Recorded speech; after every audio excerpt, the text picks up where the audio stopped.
There are many mistakes that people make when contributing to their 401k or 403b at their job. Keep listening to find out what they are and how to avoid them.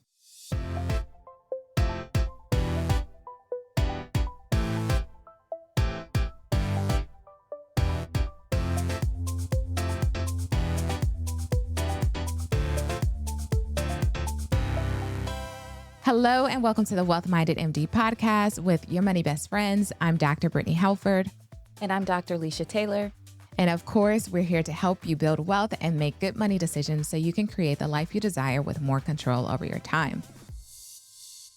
All right, Brittany, I know that you are living in bliss in your home, but from what I think I heard or saw, you have had more home improvements done, maybe some that you didn't initially seek out yourself. So enlighten us on your home saga. Girl, it is raining in my bathroom, okay?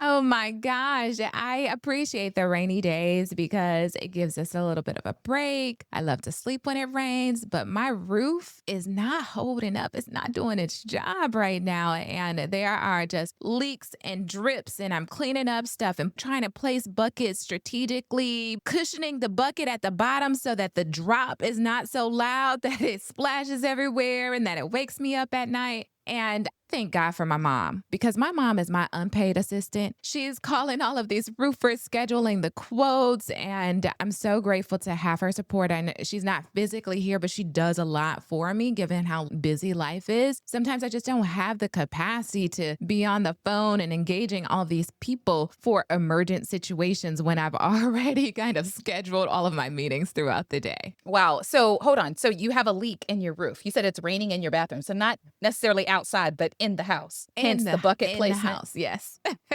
Did you figure out the reason for the leak? Does this require a new roof? Help those of us who are not homeowners understand what the next steps are. The roofers don't think that it requires an entire new roof, but what I've learned after purchasing this home is that the builders of the home cut corners and they didn't do everything properly using the best materials because a home is actually only 10 years. So we purchased a home in June 2024. Since moving in, we've had to replace the hot water heater. Now that has nothing to do with the builders, but that's one emergent thing that we had to do. We also had to replace the stairs because as my mother-in-law, who's older, was walking down the stairs, they were wobbling. I'm like, nah, this is a liability. We can't have anybody falling, breaking a hip here. So we've replaced the stairs. And then I don't actually know how to explain what this is, but like the corners of the home that has like some of the drainage, they're called soffits. Those were basically crackling. Like you could put your hand in there and kind of pull out the materials. They didn't use very quality materials. So we've had to build that out as well. So far, I've had 3 major improvements on this home, and it seems like this is going to be a 4th. Not a full roof replacement, but a segment of the roof will be repaired. Yeah, my apartment style living is sounding better and better with each, repair. Sorry about that. But I wondered, I remember a few episodes ago, you were talking about adding solar panels to your home, partially for the environment and also for this tax credit that I believe ends. I don't know if this ends in October or by the end of the year. The end of the year. Is that still on the to-do list? Are you going to factor in the new roof with the solar panel costs? We're going to get a little tax rebate. What's happening here? Alicia, girl, I was thinking the same thing. If we have to replace the entire roof, then let me build this into the solar panels. I've already done some of that work and due diligence of quoting it out and knowing the cost. But because this is just going to be a small repair where it is on the edge of the home, it's ideally not going to be a full roof replacement. It wouldn't work out that we would add the solar panels to that portion of the home. So unfortunately, I won't be able to capitalize on it. But fortunately, because it is a small roof repair, it's not going to be as damaging to our pockets. I also want to just highlight one thing here, that although it is raining in my bathroom, we have appropriate insurance coverage if I need to get them to repair the bathroom. We have an emergency fund that will cover any cost, and we still get to do all of the things that we love. I just want to highlight the real importance of having a strategic plan in your financial portfolio and making sure that your emergency fund and your insurance is there to protect you when these emergencies happen. No, that's really important. And I think kudos to you for trying to find the silver lining and staying positive throughout all of their repairs.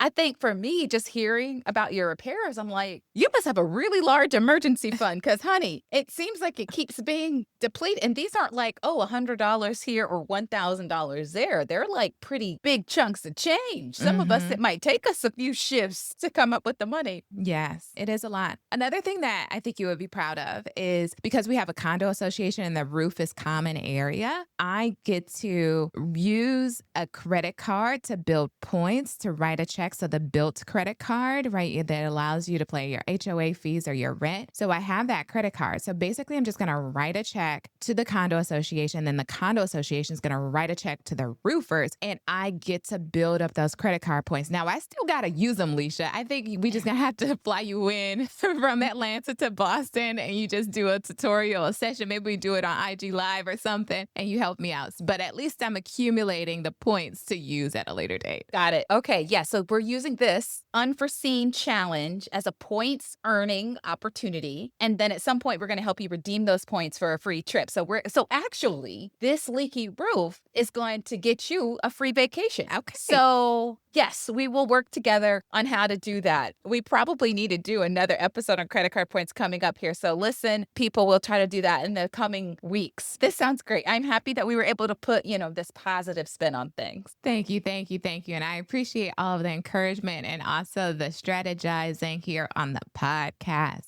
All right. Are you someone who's been looking for a financial planner who truly gets you? Well, let me tell you about Bonafide Finance, our sponsor for today's episode. Ben and his team at Bonafide Finance are like the primary care physicians for your finances. They take the time to understand your goals, meet with you regularly for financial checkups, and build real trust and rapport so your plan grows and adapts as your life changes. And what really sets Ben apart is his expertise. He understands student loans for high income earners, something that most planners overlook. And he's also a tax strategist, helping you invest your money in the most tax efficient way possible. And the best part is Bonafide Finance operates on a flat fee model. So you always know exactly what you're paying, no commissions, no hidden costs, just honest financial guidance. Ben's approach isn't just about making your money grow, it's about making sure your wealth aligns with your life. So if you want someone who can manage your investments, grow your wealth, plus file your taxes and help you with your student loans, there's only one choice: Bonafide Finance. Learn more or book a consultation at bonafidefinance.com/wealthmindedmd or email hello@bonafidefinance.com and tell them we sent you. Yep, the link is in the show notes if you want to click today.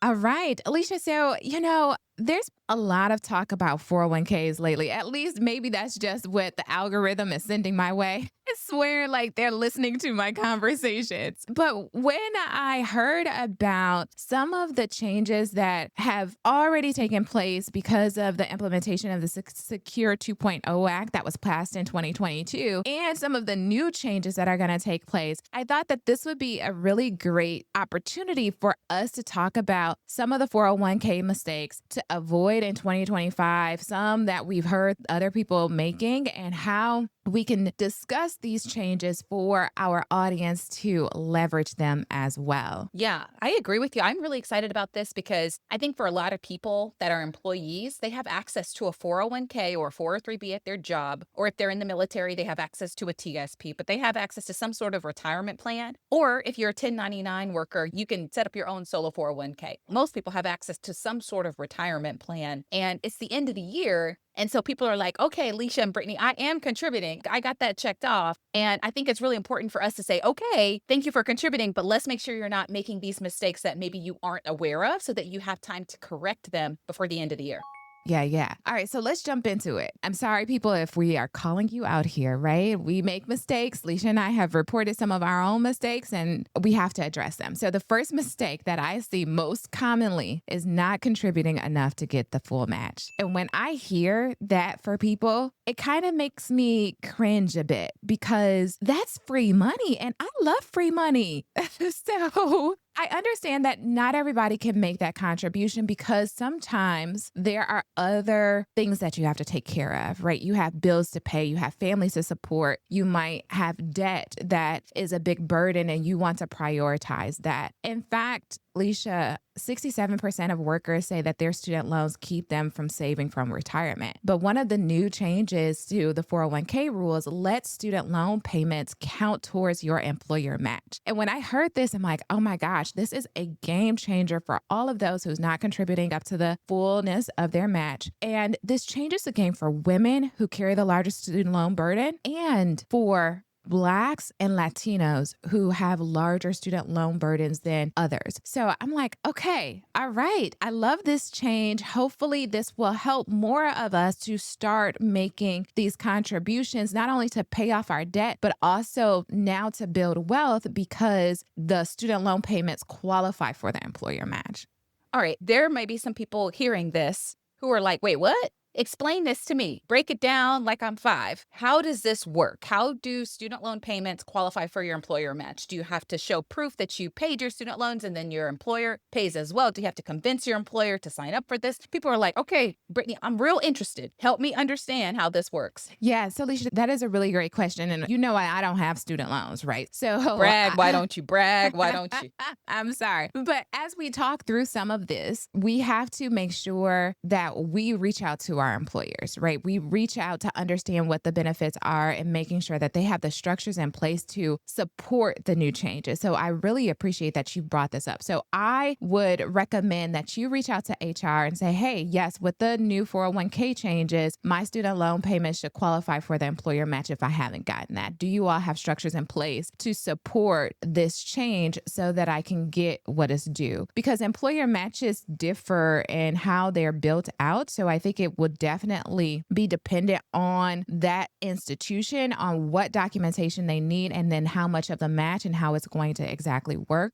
So with this change, what I would say is to go to your HR department and say, I heard about this. Do we have the structures in place and what is required for me to show my student loan payments that are going to basically accumulate up to whatever the requirements are for your employer match so that they can actually give you the match? All right, let's do a quick example just to make sure that I am understanding this, okay? Because I got student loans, all right? So I'm like, oh, wait, hold on. Let me make sure I understand. Let's say for easy math, somebody makes $100,000 a year. And let's say for easy math, their employer match is 10%, meaning if they contribute $10,000, their employer will also contribute $10,000 for a total retirement contribution of $20,000 in that year. What I believe you are saying is if you are somebody who makes that $100,000 and let's say you're only contributing $5,000 to your employer 401k or 403b, and you are also paying off your student loans and contributing at least $5,000 to your student loan payments, then your employer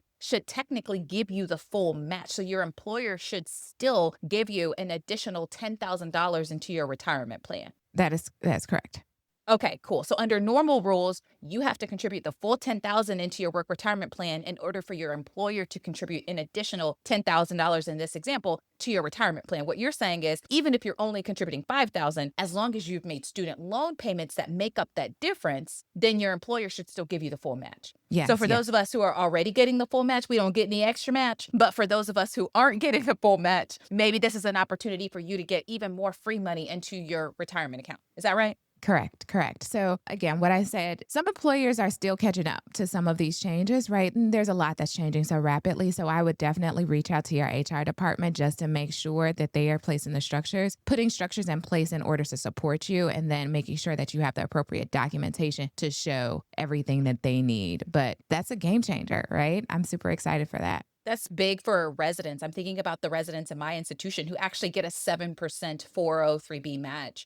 And I know a lot of them are not contributing to get the full match because they're residents and maybe their salary isn't high enough where they can afford to do that. But I know a lot of them are paying on their student loans. And so I think this is going to help out, at least at my institution, a lot of residents. Now, what I don't know, it seems like this may be a new rule that starts next year. And so it seems like this is a great time to contact the Human Resources Department and say, hey, I know about the Secure Act 2.0 new rule. What structures can we put in place or what structures are already in place in order for me to get the full match? Mhm. So is this a requirement or is this just employers can do this, but they're not required to? That is a good question. I will have to circle back with you all. So look in the show notes, but I don't know because we'll talk about another one that is changing that I don't think is a requirement requirement for the employers to meet some of the things. So let me circle back. I'm not sure on that one. Gotcha. All right. Well, I still think that this is a great change. And your main point was a lot of people are not contributing enough to get the full match. Now we know student loans may be able to help you get that full match. But regardless, I would even go a step further and say if you're an attending physician, you should be contributing enough to contribute the maximum to that account.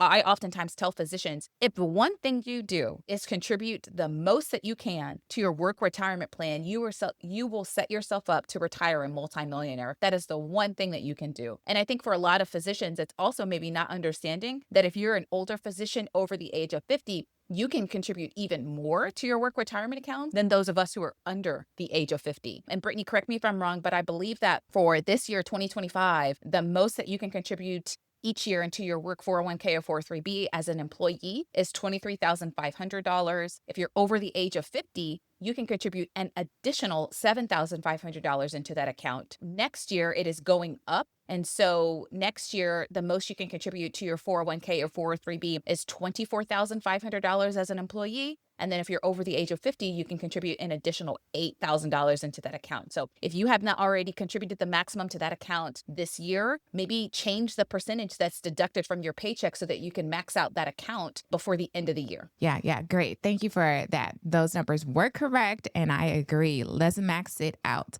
Now, as we're thinking about maxing out these 401k and 403b accounts, another 401k mistake potentially is sometimes many participants just end up in a target date fund. Target date fund, we talked about a lot on this podcast. These are automatic adjustments of risk by age. So, for example, if you enter in and you're young, you're 20, you're 30, then your portfolio is going to be more aggressive, heavily weighted in stocks. And as you get older and approach retirement, it's going to transition from riskier investments to less riskier investments. So your bond portfolio might be more heavily weighted during that time of retirement. But that might not serve everyone to just stay in a target date fund. You might want to have a little bit more diversity. You may have different goals for retirement. And so when we're thinking about how things are invested, if you're someone who are like, yeah, I want to be more aggressive and I want to do this and I want to choose my own index funds, then a target date fund probably is not going to serve you as much. So this is something that I see happening. And sometimes, depending on the fund, it has higher fees. And so if you're someone who doesn't want to just go into the default and wants to pick your own investments, then this is something that will require a little bit more interaction with your 401k account, and a mistake that people who want to be more aggressive are making.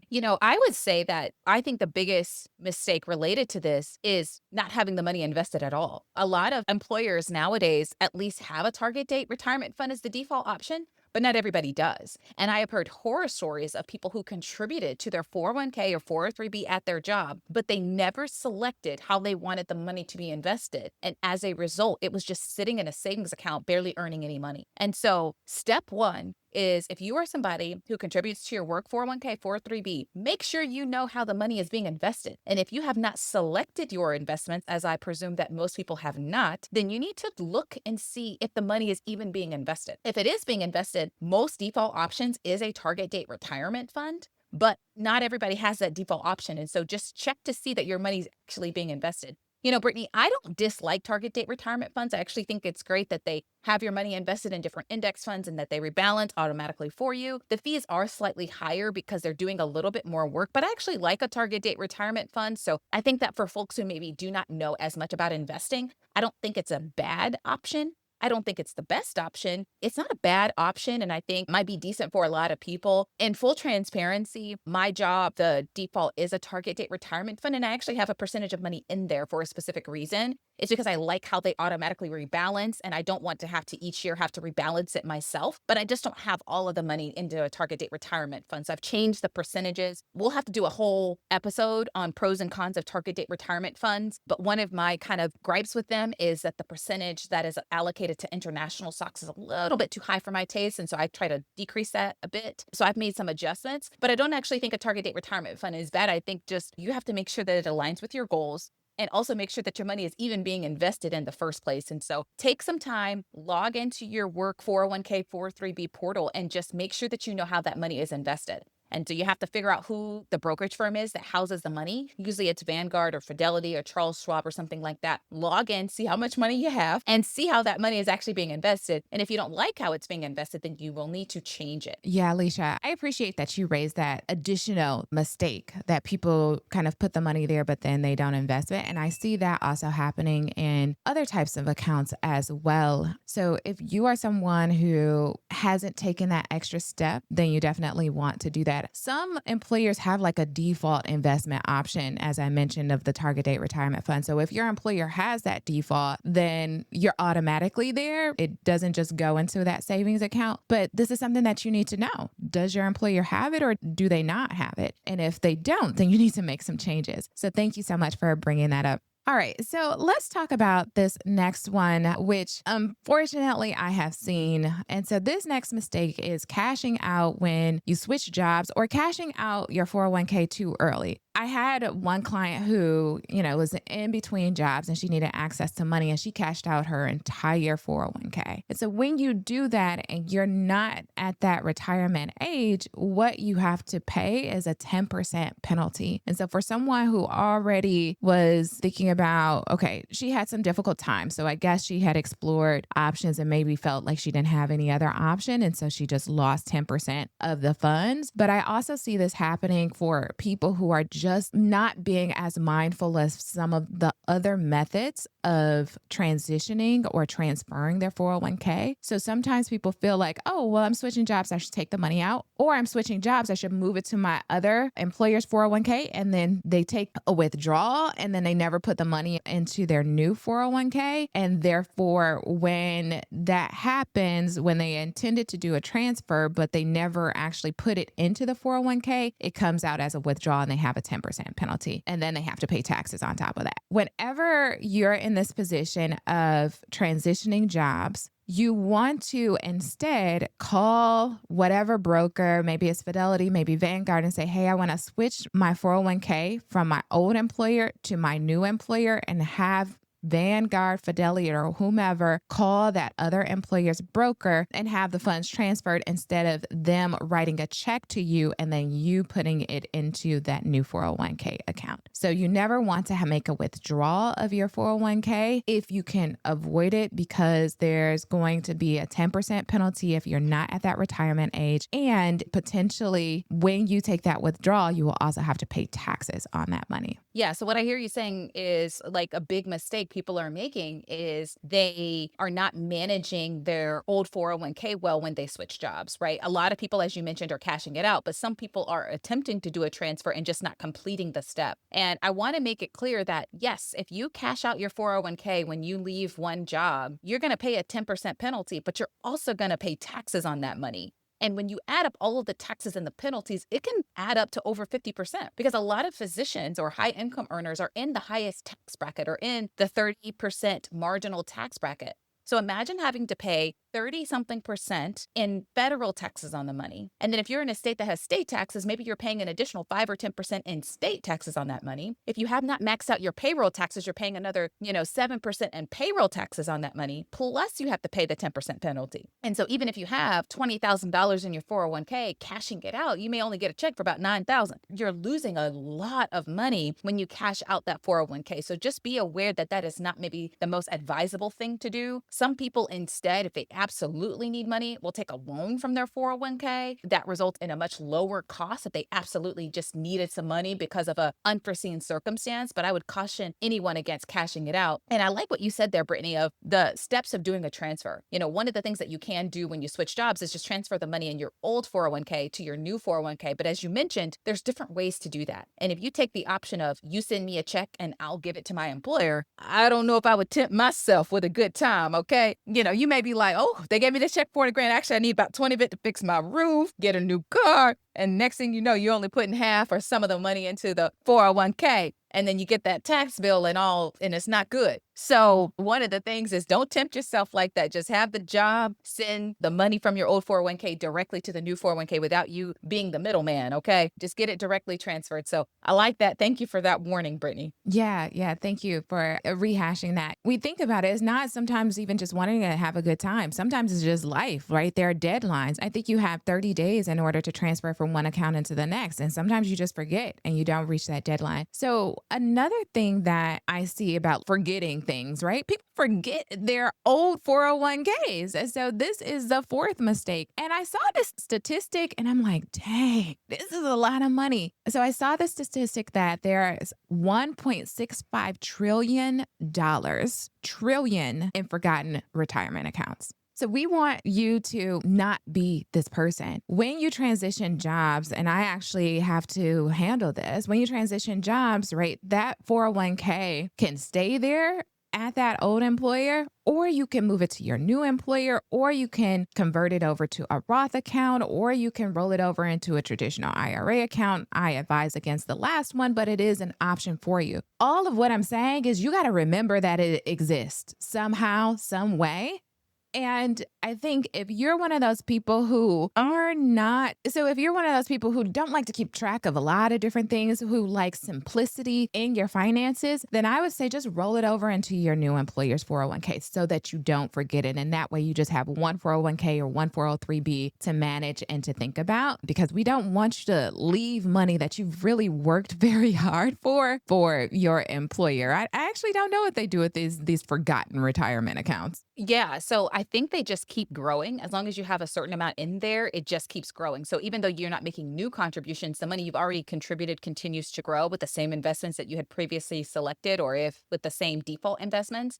And then I don't know what would happen if you were to pass away. I guess they would try to contact you, but There would be a beneficiary, I guess. Yeah. if you put a beneficiary information in there, which is a whole other mistake, right? Not putting beneficiary information in there. You Right. pass away, employer's like, she ain't want the money to go to nobody else. We'll take it. I'm not saying that that's how it works. I'm just saying put your beneficiary information in there. That's a little bonus one. Brittany, what I wanted to say was I actually don't think a lot of people forget about it. I think they didn't realize they had it in the first place.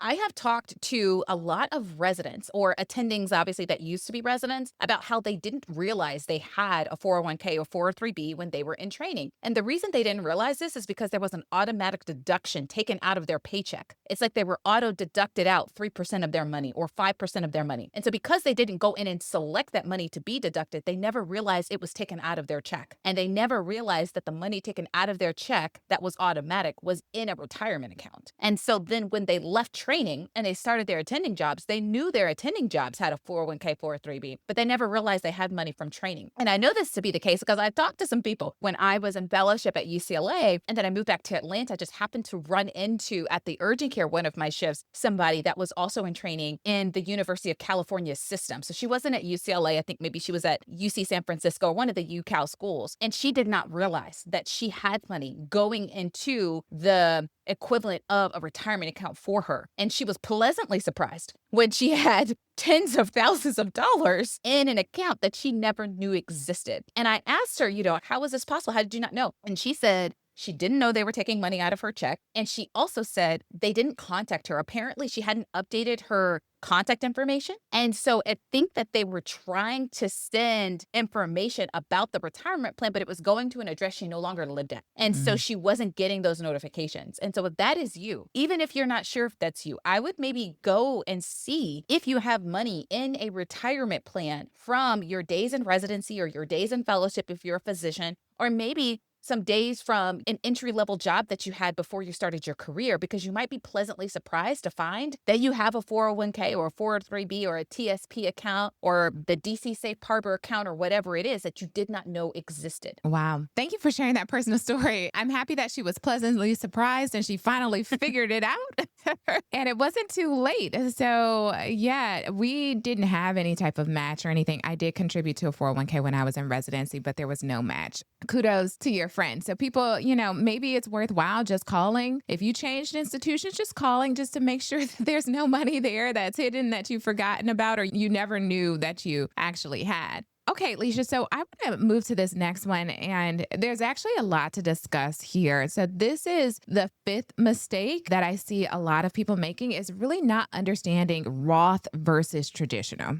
Okay, so there's a little bit to break down here. And the reason why this is important because at my employer, there is a Roth 401k option and there's a traditional 401k option. And so whenever we think about Roth, we always think that these are post tax dollars. So these are dollars that are going to be taxed today. You will pay taxes on that money today. You will put them into the retirement account and it'll be still in a 401k account. So we'll have some of the limitations of what a 401k account is. But when you get access to that money in retirement, you will not have to pay taxes on the withdrawals of that Roth 401k amount in retirement. And then there's the traditional, which is pre-tax, meaning that any contributions that I make in this traditional 401k account, I do not pay taxes on today, but when I pull them out in retirement, I will pay taxes on it. So the reason why this is really important is because sometimes when people are at maybe a lower income bracket, right? And so their marginal tax rate might be a little bit lower. Say this is a resident physician who has access to a 401k with a match, then at their income level, they should probably be making more Roth 401k contributions because they're going to be taxed at a lower rate today than they will be in the future at the time of retirement because they're just a resident physician versus someone who wants to get the tax breaks today. Someone like me, maybe I want to maximize my contribution in that traditional 401k account so that I get the tax breaks today and just know that when I pull it out in retirement, I'll have to pay taxes on that money. So really understanding this can be extremely helpful for you in creating this strategy for your taxes today and in retirement. I would agree with that. I always say the government's going to get their money, okay? They're just asking you when you want to pay it. You want to pay it now, you want to pay it later. And the answer should be, an emphasis on should be, you want to pay taxes when you're paying the least amount. So if you're not making as much, you want to go ahead and pay the taxes now because you'll pay a lower percentage. If you are making a lot, you want to defer those taxes until later because maybe you'll pay a lower percentage later. And so what you said is absolutely correct, Brittany. When you are in training, if this is a year where you're not making as much as you will be in the future, you should probably be doing Roth. Emphasis on should. I will let you know, Brittany, when I was in training, I knew that I should do Roth because that made more sense, right? I was in a lower tax bracket then. It would make sense, but I will tell you, I still did pre-tax. I said, look, I'm struggling as is. I need all my money. Okay, I'll pay them taxes later. I'll worry about that later. It's so funny. I kind of feel the same way that my friends feel about their student loans. They're like, girl, I'm not worried about them loans. I'll pay them later. That's how I felt about my taxes. Girl, I'm not worried about those taxes. I will pay them later. And so I have always done pre-tax. I also want to say that when they're calculating how much money you're going to make in student loan payments each month, sometimes it may make sense to make pre-tax contributions to your work retirement account because that will lower your adjusted gross income and therefore lower the amount of money that you will pay each month in student loan payments if you have federal student loans. And so there's a little bit of nuance involved, but you're totally right. I mean, when you start at a new job, you need to select if you're going to do pre-tax or Roth contributions. And for a lot of us who are in our peak earnings years or who are making six figures or more, it probably makes a lot of sense to maybe do pre-tax. But if you are somebody who is a lot older, let's say you're nearing retirement, maybe at that point it makes sense to start doing Roth contributions. And so just really understanding the difference and making sure that you are selecting the right one. I have some people that are just like, look, Leisha, I don't know what to do. So I put half in pre-tax and half in Roth. And I'm like, okay, as long as you know you got half of it right. And so maybe that is an option as well. I do a little bit of a mix of both, honestly, and with my best logic that is probably inaccurate, try to come up with some percentage. But this is also important, like this understanding of Roth versus traditional is also important for another reason. And that is because starting in 2026, anyone who's over the age of 50 and wants to contribute those catch-up contributions that you mentioned at the top of this, our financial focus, if they make over $145,000 in income, they're going to be forced to make that catch-up contribution in a Roth 401k instead of in a traditional 401k. So that means that they're going to be forced to pay the taxes on that additional $8,000 of contribution in 2026 at the time in that tax year, opposed to deferring those taxes to later. Now, that might not sound too bad. Like at least they're still putting $8,000 in. When they pull it out, right, it's tax-free growth instead of tax-deferred growth. And so this gives them an additional opportunity opportunity to have some tax diversification. But one of the issues that I see here is kind of that same thing that we talked about with the student loan payment. Like, if your employer is not aware of this change and they don't actually offer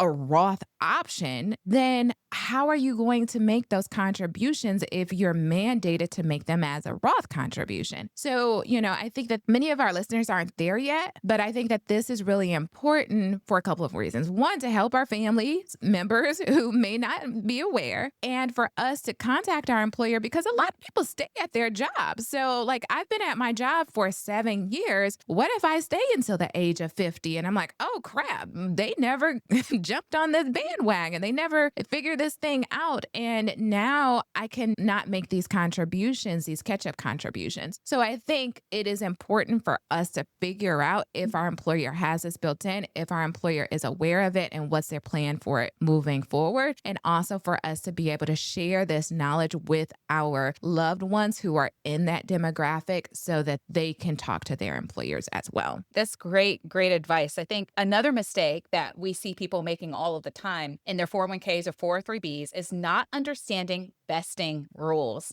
And there may be some people who just heard me right now that are like, vesting? What's that? I don't understand the rules. I don't even know what that is. Vesting is the amount of time it takes for the amount of money that your employer gave you as a match to be permanently yours. Let me explain that. So let's say, for easy math again, you're somebody who makes $100,000 a year and your employer matches 10%, meaning you put in 10%, your employer will give you a match of an additional $10,000 or 10% of that 100,000 for a full $20,000 in your retirement account. What you may not be aware of, though, is that the amount of money that your employer gave you as a match, so in this case, the $10,000 that you got as an employer match, it is not fully yours, meaning it is not fully vested until a certain time period. Now, some jobs, it's vested right away, and that's great. But I will tell you, most jobs, that is not the case. Most jobs say you're not vested until you've been at the company for a year, or you're not vested until you've been at the company for 3 years or 5 years, or maybe it's, a sliding scale where you're vested 25% after year one and then 50% after year two, or something along those lines. I know at my job, it's a cliff, meaning you're not vested at all until you've been at the organization for 2 years, until you hit that cliff. And then at the 2-year mark, you're vested 100%. So what does that mean? Let's say that you are somebody who your job says you're not vested until the 2-year mark. Well, that means that if you leave that employer before those 2 years, that you will not be able to keep any of the money that the employer gave you as a match. You want to make sure that you understand these vesting rules, because if you're somebody who changes jobs, as the studies show, a lot of us change jobs. I think over 50% of physicians change jobs within the first 2 years. So if you're somebody who's constantly changing jobs, you might want to look at the vesting schedule. I have talked to many attending physicians who are like, girl, I hate my job. I want to change it. I want to quit or whatever. I'm like, girl, look at the vesting schedule, because maybe you've accumulated $20, $30, $40,000 extra in your work retirement accounts from your employer match. And if you leave before you're vested, you're going to lose 40 or 50 grand that's in your retirement account, right? And so you want to make sure that you're looking at that vesting schedule. So just for clarity, you will always keep the money that you contribute yourself, but you need to look at the vesting schedule to figure out how long it's going to take for you to keep the money that your employer gave you as a match. Understanding these vesting rules is really important, especially if you're considering switching jobs. Alicia, that's such a great point. And it's one of my 401k mistakes to be vulnerable about people because I left too early. I was pregnant. I didn't want to be a single mom. We were transitioning to Boston. And so I left. But if I had known that from the outset, I probably would have invested a bit differently. I probably would have still contributed to our 401k, but maybe not as much, or just at least having the awareness that this is something that's going to happen and you incorporating that into your strategy. But life happens. So I didn't plan on getting pregnant when I got pregnant. We didn't plan on transitioning to Boston when we did. So, I could have stayed there as a single mom for a few months just to make it all work, but I didn't. So I think what Alicia's saying is just be aware of what it is so that you can build that into your plan. And now it is time for some fun money.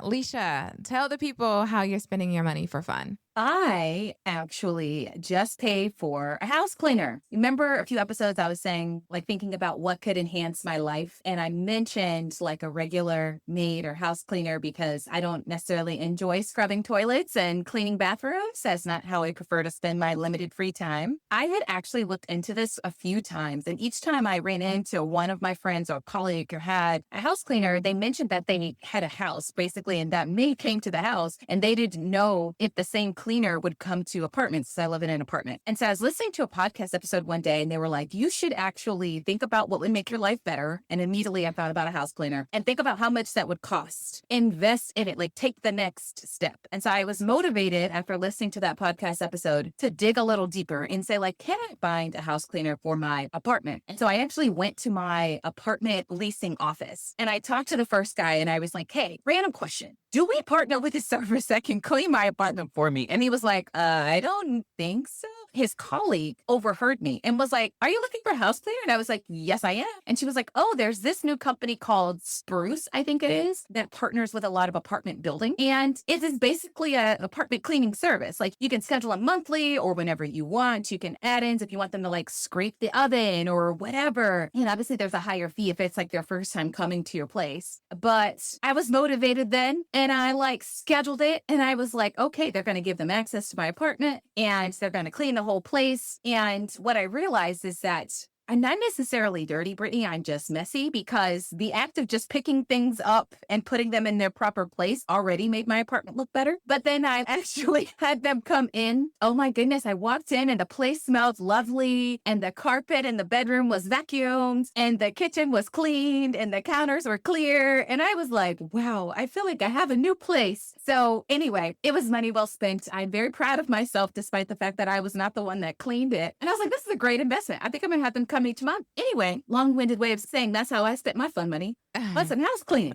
Leisha, I love that for you. And I'm surprised that you are just now investing in a house cleaner because, girl, let me tell you, since 2016, we've had someone that whole picking up, like I am also a messy person. I think I don't have time. And then it's funny, I saw this thing on Instagram. It's like when you have clothes that are too clean to go in the dirty hamper, but too dirty to go back in the closet, where do they fall? They fall on the bed, in the chair, or wherever, a pile. And so I have that kind of in between pile where the clothes, maybe I just have them on for a few hours and I change clothes and I want to wear them again. But that whole process of just cleaning up for the cleanup people, I have said no more. So we have someone who helps us to do that piece as well. My gosh. But yeah, I am so proud and happy for you because it's just when you come into a clean home that you didn't have to clean, it's like, oh, I could just relax. I think it just provides mental clarity as well. That is lovely. I am very surprised that you just now doing it. But girl, Yes. I'm glad you found somebody. And if they don't work out for you, I do also have a person in Atlanta. I'm sorry that I didn't recommend her before, but she is great. She's trustworthy. I would leave credit cards and all the things, which I probably shouldn't have, but she never stole from us. So I'm happy to pass that information along. Well, for me, I am purchasing gifts and I am not a gift giver. So a lot of it has just been flowers. So I really love flowers, but what I don't love about flowers is that they die. And so typically when I purchase a flower, I usually purchase an orchid or a plant that will flower or these like forever flowers. I don't know if you've heard about this, but they're roses that have been preserved somehow. There are other types of flowers like lilies and things of that nature that have been preserved somehow and they will last for a year. So I've been buying those types of flowers as gifts for people. We have them in our living room and they're just a great touch to have an appearance of a flower. It's not a fresh flower, but it also doesn't look fake because it once was like a fresh flower that grew in the ground. So it gives a little bit more of an elevated appearance without the hassle of having to water them and do all the maintenance. So that's what I've been Wait, doing. hold on. I've never heard of this. You've This never is heard like, of this? You're also solving another problem of mine, which is I am not trustworthy enough to keep plants alive. And that's why I don't have as many plants in my apartment. But wait, hold on. There's like a real flower, but it's kind of not real. Yeah, And you don't have to do anything. you and it don't have looks to do real? anything and it looks real. Yes. How much do these cost? They are pricier where we purchased ours and it was a gift. So it also included shipping and all of that. It was about $200. $200. I'm a good gift giver, but I don't know if I'm spending 200. But it Okay. looks so nice, and they last like, we've had ours for, I think, 2 years now, and they look very nice, like, they are an elegant appearing flower, like, we have white roses in this nice, it's not a vase, container, and it really adds a nice soft touch to the space. So, yes, it is a bit of an investment, but I think it's worthwhile. Okay, send me the link. Yes. I don't know if I'm giving away $200 flowers for gifts, but I'm just for myself. But real flowers, like a bouquet that you buy at a grocery store is like 20 plus dollars, right? And so if you do that 4 times a year, then you've already spent that amount. Well, a little less, but you know what I So the mean. problem is I don't do that 4 times a year because I just buy fake flowers. But you know what? I'm in a different place in my life. I'm trying to elevate quality over quantity. I don't know if I'm going to give it away as a gift, but I do think that it might elevate my own space. Selfishly, I'm like, for myself, maybe. So send me the information. Is there a company that you use? Maybe someone's listening is interested in this as well. There's not a specific company. I purchased this as a gift for one of our employees. And so I use flowers.com. I think I found a coupon or something, credit card benefit or something like that. But I'll have to look to see for our Forever Roses what the brand is. And then I can put it. I don't know if we should be putting this in the show notes. We need to ask them for Right. They're not sponsorship. sponsoring the Right. episode, so I don't know. Buy the cheapest ones that look great and gives you a little bit of a discount code or promo. All right. Well, that's great. Hopefully, you all found this episode helpful. And do not forget that if you are looking for a financial advisor that you can trust, we highly recommend Bonafide Finance. Yes, they are sponsoring this episode. However, Ben and his team are people that I have known for years, even before they started sponsoring this episode. He is somebody that I definitely trust. And as we mentioned at the top of the episode, this is one of the only companies I've ever heard of that will help you grow your wealth while also helping you with student loans and also filing your taxes for you. So you don't have to hire 3 different companies and 3 different people to do those 3 different tasks. You can hire one company who can do it all for a flat fee. So I highly recommend them. I wouldn't suggest any company that I wouldn't go to myself. And Ben and his team are definitely people that I would trust. So please consider supporting those who support us. And if you need a financial advisor, please reach out to Ben and his team at hello@bonafidefinance.com or by going to the website bonafidefinance.com/wealthmindedmd. The link is in the show notes. Have a wonderful day. Hello, everybody. It's me, Brooke. I'm recording a little disclaimer for my mommy, Dr. Brittany Halford, and her friend, Dr. Lisa Taylor. Just so you know, they're not financial advisors, tax professionals, lawyers, or financial planners. Everything you hear is for education and entertainment. It's not strict financial advice, you know. So use your best judgment, chat with a tax professional, and all those other people that you need to talk to. Thanks for tuning in today. Keep cruising on your journey to wealth and wellness. Bye-bye.